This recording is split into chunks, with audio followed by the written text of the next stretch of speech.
Adam Green. Adam, welcome back to the Young Turks. Thank you. Good to be here. Good to have you. So, Adam, you guys put a little bit of pressure on Harry Reid, and I know you took some heat for it. What do you think? Do you think you had some success there in pushing him in the right way? Well, I think we did, and I got to tell you, I'm almost expecting to wake up any moment now. If someone had said to me a week ago that President Obama would be lukewarm on the public option and Harry Reid wouldn't quite know for sure that he had all of his Democrats on board, but nonetheless he would march into the White House, tell President Obama he was going to go for it, and essentially force all of his colleagues to get on the record in the coming days and vote for this thing, I probably wouldn't have believed it. I probably would have bet a lot of money that that would not happen. But today, Harry Reid really came through, and progressives are in a really good position. And I think that progressive pressure definitely had an impact on Reid. Adam, real quick, tell me why, procedurally you think that we're in such a good position, why today was so important. There's been a lot of talk about this thing called the silent filibuster. But the basic gist there is that if Democrats like Ben Nelson and others can get away with threatening behind the scenes to join with Republicans to block an up or down vote and accrue all the benefits of that, meaning killing a bill or watering down a bill, but never actually having to do it, that just creates an incentive for that to happen all the time, and progressive legislation will never actually be strong. But what Harry Reid did today is essentially said, I am going to put this thing on the floor. I'm going to force these people to stand up and be counted. If they vote against their own constituents, which Blanche Lincoln and Evan Bayh and many others would be doing if they vote against the public option, they will be held accountable for it. That was very ballsy of him. And, if this results in all the Democrats coming on board and voting for a public option, which many of them in the past said that they might vote against, this could actually be the first domino in a long domino effect where we have progressive legislation that is just put on the floor and we dare politicians to vote for it or vote against it. And this could be like a really big moment in history. Now, Adam, I believe in carrots and sticks, and we talked about that in the last segment. Harry Reid got some sticks from progressives in the past. Yeah. Isn't it time for carrots? I think it is time for carrots, and the carrots are definitely happening. Again, last week there were many headlines on news sites and progressive blogs after we announced our poll of Nevadans, and the headline was pretty much, Harry Reid is weak, or Nevadans think Harry Reid is weak. Well, today, if you go to Huffington Post right now, it's a very strong-looking picture of Harry Reid. It says, Reid, public option is in. Many blogs are having similar headlines. We're about to send out an email to our members giving him a lot of credit. Healthcare for America Now has a big thank you, Harry Reid petition, and he will definitely reap some rewards from this. And we have a clip from Harry Reid earlier in the day. JR, you want to play that? So, all of a sudden, Harry Reid looking very strong. So, we'll see how that plays out. Now, unfortunately, of course, this thing's not over. They still have to vote on it on the Senate floor. The trigger option is still going to be put up for a vote, and then they have to combine the Senate and the House version. And the one group that could really screw things up at this point, given the momentum and given that the Senate and the House have pretty strong versions of the public option in there, is the White House. And every press report seems to indicate that they're not on board yet, and that Harry Reid had to do this despite the Obama White House and not because of the Obama White House. Yep. One, do I have that wrong, or are you under the same impression?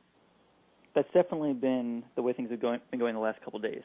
I think we'll probably know a little bit more in the next 24 hours about whether they fully embrace this new Reid bill or if they're still a little bit cold towards it. Now, one of the reasons that they state is because oh, no, you don't understand. We have to have Olympia snow. We have to have Olympia snow.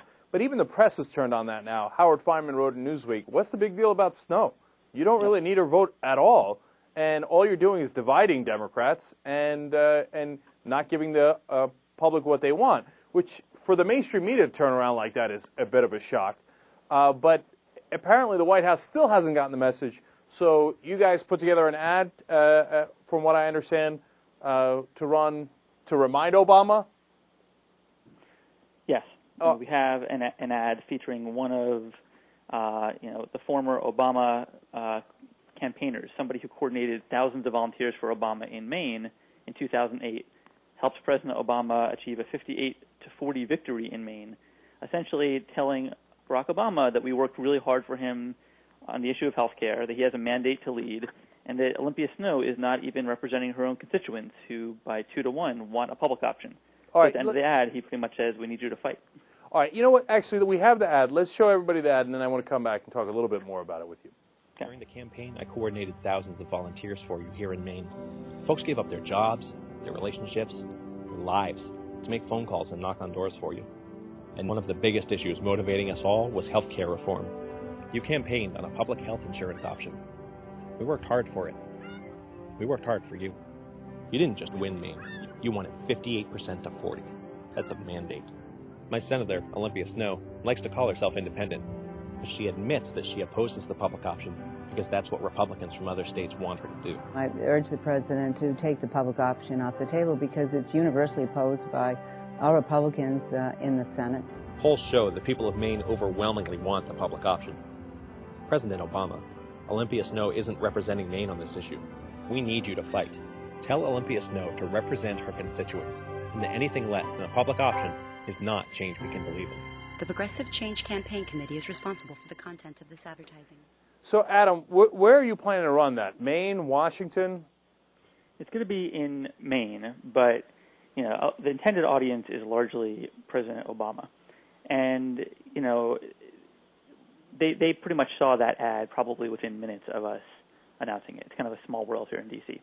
And you know MSNBC showed it today, CNN reported on it immediately, and I really I can't overstate the ability of things like this, these ads, the prior poll that we did, to actually have an impact on some of the people that need pressure. I didn't mention before, but Harry Reid today, in his announcement, talked about how Nevada polls want him to support the public option, and then also said American polls do. And that, to me, was kind of a tip of the hat to this Nevada poll that we released last week. That's fantastic. Honestly, I hadn't even seen that. That's awesome. And then Dick Durbin came out and said the progressives made us do this. Yeah. And so how much clearer did they need to be? That's why ads like this work. And when people get behind them and they fund them and then they do the calls and the letters and the emails, it makes a big difference. I'm actually, to be honest, surprised at what a big difference it's made. So Reid was a particular example, but even with the White House, word started coming out, I think, late Thursday night and during the day Friday, that the White House was being cool towards Harry Reid after Harry Reid told them that he was going to support the public option. And we launched this ad on Saturday, really drove a lot of energy around it. Lots of blogs wrote about this issue on Saturday. And yesterday, weirdly, last night at like 9 p.m., the White House put out this statement, which kind of indicated that they were moving more in Harry Reid's direction. I think they probably had word of today's press conference coming and felt the need to react to this pressure they were taking from progressives. And then after Harry Reid's announcement today, they put out another statement that indicated yet again that they were moving more behind his bill. We'll see if they actually go to bat for it. But even with the White House, I kind of see them reacting to progressives when progressives decide to put on the pressure. Yeah, see, Adam, there it is right there, because that's the next thing and pretty much the final thing on this public option and health care reform overall, which is the White House going to continue to behind the scenes try to take it out as much as possible and push the trigger as much as possible as they have throughout this whole process? Or within the next day or two or a week or two, whatever it is, if they're going to get the message and go, you know what, we're going to look like the bad guys here. We got to reverse ourselves and then pretend we were for the public option all along, and then say to the doubters, oh, you doubters, you see, I told you I was going to get it done. Yeah. It's a good question. I think we're going to see a lot of kabuki theater this next week. People saying things in public that are just not really what they're thinking in their head, including some things that could benefit us. We might see some of these conservative Democrats who for some reason feel the need to emphasize in public that they don't like the public option, but essentially they're going to vote for cloture. And they'll make it sound like a big deal to people back home that they're against it, but they're really for it. So that could benefit us.